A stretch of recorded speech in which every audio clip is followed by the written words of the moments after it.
Hi అండి, welcome to Padmaja's kitchen. ఈరోజు నేను అరటికాయ ఫ్రై చేస్తున్నాను. దీనికోసం అరటికాయని సన్న ముక్కలుగా కట్ చేసేసుకొని ఉప్పు నీళ్ళలో వేసి పెట్టాను.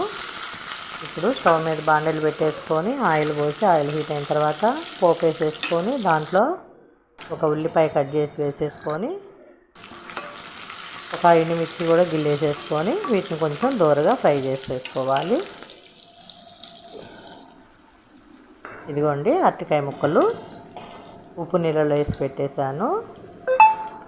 ఇప్పుడు ఈ ముక్కల్ని తీసేసుకొని కొంచెం ఉల్లిపాయ వేగిన తర్వాత ఈ అరటికాయ ముక్కల్ని తీసేసుకొని ఈ తాలింపులో వేసేసుకోవాలి. కొంచెం సాల్ట్, కొంచెం పసుపు వేసేసుకొని ఒకసారి ఇదంతా కలబెట్టేసేసుకొని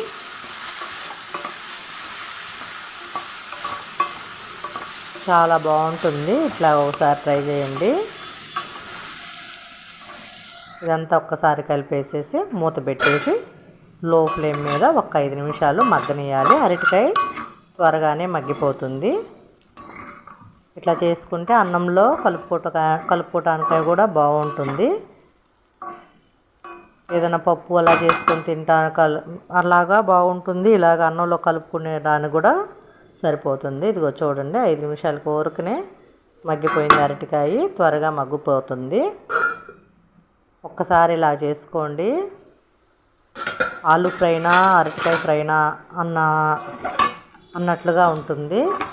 చాలా బాగుంటుంది. పిల్లలు కూడా బాగా ఇష్టపడి తింటారు. చాలా అంటే చాలా బాగుంటుంది.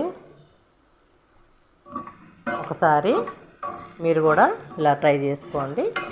ఇదిగోండి, దీంట్లో కొంచెం కొబ్బరి కారం వేసేసుకొని లో ఫ్లేమ్ మీద బాగా ఇదంతా పెట్టేసుకొని ఇదంతా ఒక్కసారి కలిపేసేసి దించేసేయటమే. అరటికాయ ఫ్రై రెడీ. చాలా సింపుల్గా అయిపోతుంది. 5 నిమిషాల్లో అయిపోతుంది. కర్రీ కూడా ఇదిగోండి చూడండి, రెడీ అయిపోయింది అరటికాయ ఫ్రై.